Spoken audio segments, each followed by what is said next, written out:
Hello friends, आप सभी लोगों का स्वागत है हमारे यूट्यूब चैनल पर। तो आज हम देखेंगे कक्षा 7 का हमारा भूमंडल यूपी बोर्ड का पाठ 7। पाठ का नाम है समुद्र की गतियाँ। तो चलिए हम इस वीडियो में इस पाठ के प्रश्न उत्तर को देखते हैं। प्रश्न नंबर 1 है, निम्नलिखित प्रश्नों के उत्तर संक्षेप में दीजिए।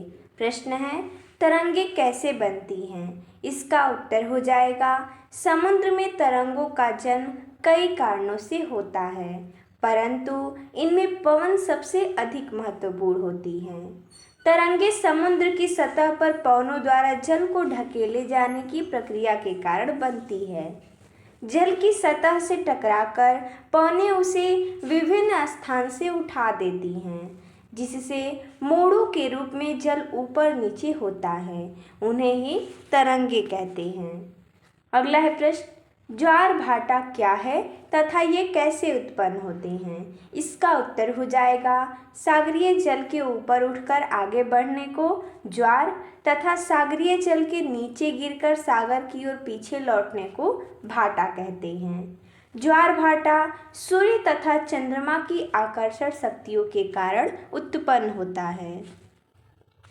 अगला है, महासागरीय जल की गतियों के नाम लिखिए। जैसा कि हमने यहाँ पर गतियों का नाम लिखा है, पहला है लहरें, दूसरा ज्वार भाटा, तीसरा धाराएं और चौथा सुनामी।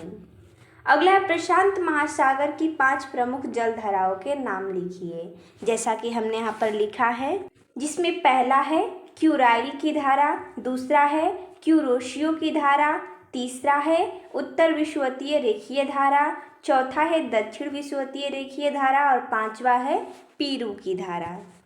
अगला प्रश्न है, अटलांटिक महासागर की 5 प्रमुख जलधाराओं के नाम लिखिए। जैसा कि हमने यहाँ पर लिखा है, जिनमें पहला है लेब्राडोर धारा, कतारी की धारा, तीसरा है गल्फ स्ट्रीम, चौथा है उत्तर विषुवतीय रेखीय धारा और पांचवा है ब्राज़ील की धारा।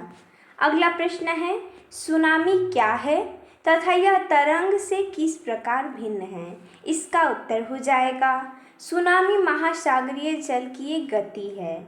सुनामी जापानी शब्द है जिसका अर्थ होता है विनाशकारी लहरें। जल की सतह से टकराकर पवनें उसे विभिन्न स्थानों से उठा देती हैं, जिससे मोड़ों के रूप में जल ऊपर नीचे होता है। इन्हें तरंगे कहते हैं। तरंगे समुद्र की सतह पर पवनों द्वारा जल को ढकेले जाने की प्रक्रिया के कारण उत्पन्न होती हैं, जबकि सुनामी लहरें समुद्र की तलहटी में भूकंप आने से उत्पन्न होती हैं। अगला है, अंतर स्पष्ट कीजिए। तरंग और ज्वार भाटा। तो हमें ज्वार भाटा और तरंग में अंतर स्पष्ट करना है। तो हमने एक तरफ तरंग लिख लिया है और एक तरफ ज्वार भाटा। समुद्र की लहरों को तरंग कहते हैं और समुद्र के ऊपर उठते जल को ज्वार तथा गिरते जल को भाटा कहते हैं। तरंग का उठना पर्वतों पर निर्भर करता है, पवनों पर निर्भर करता है और ज्वार भाटा सूर्य तथा चंद्रमा की आकर्षक शक्तियों पर निर्भर करता है। अर्थात जब सूर्य और चंद्रमा में आकर्षण होता है तब ज्वार भाटा उत्पन्न होता है। अगला है, गर्म और ठंडी जलधारा। इनमें हमें अंतर स्पष्ट करना है। जैसा कि हमने यहाँ पर लिखा है, गर्म धारा में ये धाराएं भूमध्य रेखा अर्थात गर्म क्षेत्र से ध्रुवों यानी कि ठंडे क्षेत्र की ओर चलती हैं। या हम अगर सिंपल भाषा में समझें तो जो गर्म धारा होती है वो गर्म क्षेत्र से ठंडे क्षेत्र की ओर चलती हैं, जबकि ठंडी धारा, ये धाराएं ध्रुव अर्थात ठंडे क्षेत्र की ओर से भूमध्य रेखा यानी कि गर्म क्षेत्र की ओर चलती हैं। गर्म धारा का उल्टा होता है ठंड धारा। इसका जल गर्म होता है और ठंडी धारा का इसका जल ठंडा होता है। अगला है, धारा और प्रवाह। हम इनमें अंतर देखते हैं। एक तरफ हम धारा लिख लिए हैं और एक तरफ प्रवाह। एक एक करके हम अंतर स्पष्ट करेंगे। पहला, महासागरीय जल का कम चौड़ी तथा तेज गति में बहने वाले रूप को धारा कहते हैं और प्रवाह किसे कहते हैं? तो महासागरीय जल का एक चौड़ी तथा धीमी गति में बहने वाले रूप को प्रवाह कहते हैं। धारा, इनकी गति लगभग 2 से 10 किलोमीटर प्रति घंटा होता है, जबकि प्रवाह, इनकी गति लगभग 1 से 3 किलोमीटर प्रति घंटा होता है। अगला एक कारण बताइए। प्रश्न है समुद्र का जल खारा होता है, इसका हमें कारण बताना है। तो उत्तर हो जाएगा महासागरों का जल विभिन्न प्रकार के लवणों की उपस्थिति के कारण खारा होता है।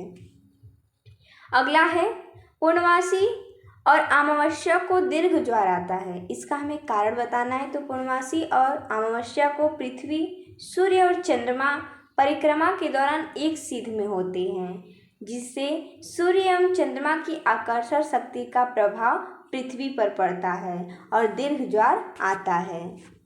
अगला है उत्तर पश्चिमी यूरोप के बंदरगाह वर्ष भर आवागमन के लिए खुले रहते हैं, इसका हमें कारण बताना है। उत्तर हो जाएगा गर्म हवाओं के प्रभाव के कारण उत्तर पश्चिमी यूरोप के बंदरगाह वर्ष भर खुले रहते हैं।